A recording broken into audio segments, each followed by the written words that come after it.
Il est naturel d'avoir peur, de là naît le courage. Comment rêver en couleur quand le futur n'annonce que l'orage? Le bonheur que l'on bricole disparaît dans la grisaille, que nos espoirs s'isolent de la folie qui les cisaille. Ensanglantés d'amertume, des journées de ténèbres, aux aurores teintées de brume, exhument des rancunes funèbres. Une chorale de sanglots chantonne nos afflictions, transporte nos fardeaux, fredonne nos désolations. La haine nous fait du pied, nous propose une danse, mortelle et rythmée, au tempo de nos vengeances. Si les rêves de paix sommeillent certainement en chacun, on peut perdre son humanité dans un labyrinthe de chagrin. Mais comment raisonner face aux soldats de la démence? La peur nous fera prisonniers des ennemis de la clémence, architectes de la destruction, maçons de l'horreur, cultivateurs d'abominations qui confondent beauté et laideur, mémoire et aigreur, désir de justice et fureur. Tirent sur la foule des balles aussi aveugles que leur cœur, plongés dans l'excès, noyés dans la vanité. Les plus ignorants se croient l'élite de l'humanité. Les folies de la colère nous révèlent à nous-mêmes. On sait ce que l'on tolère, qu'une fois face à l'extrême, un seul tonnerre de violence assourdit nos beaux discours. Et nous voilà prêts à acheter la France dans la guerre civile d'Éric Zemmour. C'est le jeu de la division, du commerce de la terreur. Comment faire sombrer la nation dans la déraison puis l'horreur. Des chefs d'orchestre sordides instrumentalisent nos peines. De piètres cupides qui détestent plus qu'ils n'aiment. Ceux qui désirent l'affrontement souvent ignorent sa réalité.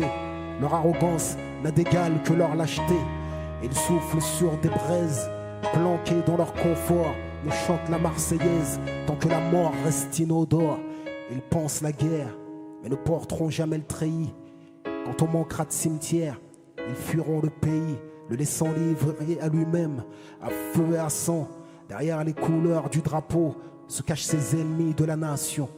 Semeurs de troubles, fourbes, névrosés, cracheurs de venin, au cœur sclérosé, racistes décomplexés qui conceptualisent la haine.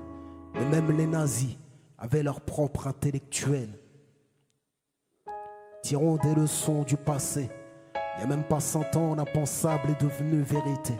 Leurs paroles mettent des mots sur ce que leur cœur souhaite en secret. Ils ne se sentiront apaisés que lorsque les musulmans seront traqués, brusqués, persécutés pour leur choix, parqués, exécutés pour leur foi. Ils veulent nous plonger dans une guerre totale sans lendemain. En cela, les terroristes et eux poursuivent le même dessein. À bout de souffle, la France est en apnée. Maintenant on se rend compte à quel point précieuse est la paix. Faut-il perdre un bienfait pour en apprécier la valeur? Faut-il s'approcher du feu pour en constater la chaleur? Dans ce monde globalisé, Bagdad n'est plus si loin. Et nous n'avons qu'effleuré l'horreur de leur quotidien.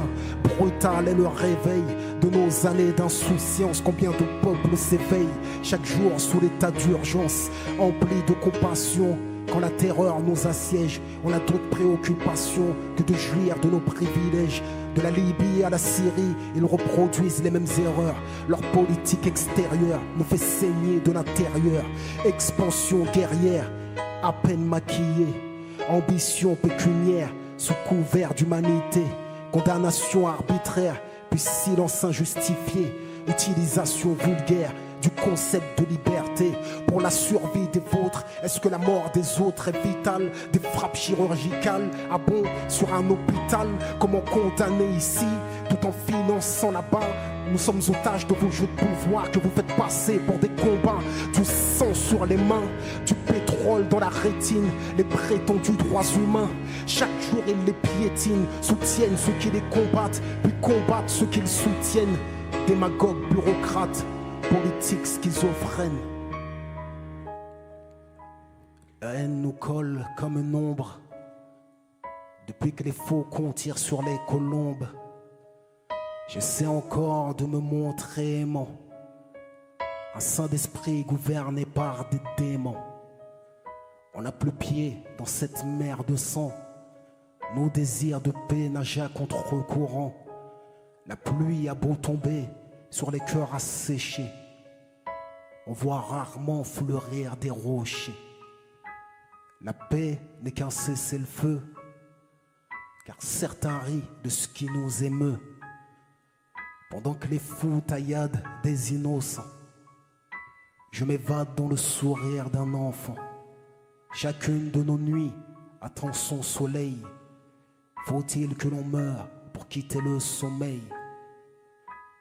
On n'a plus le choix, il me semble. On doit vivre ou mourir ensemble.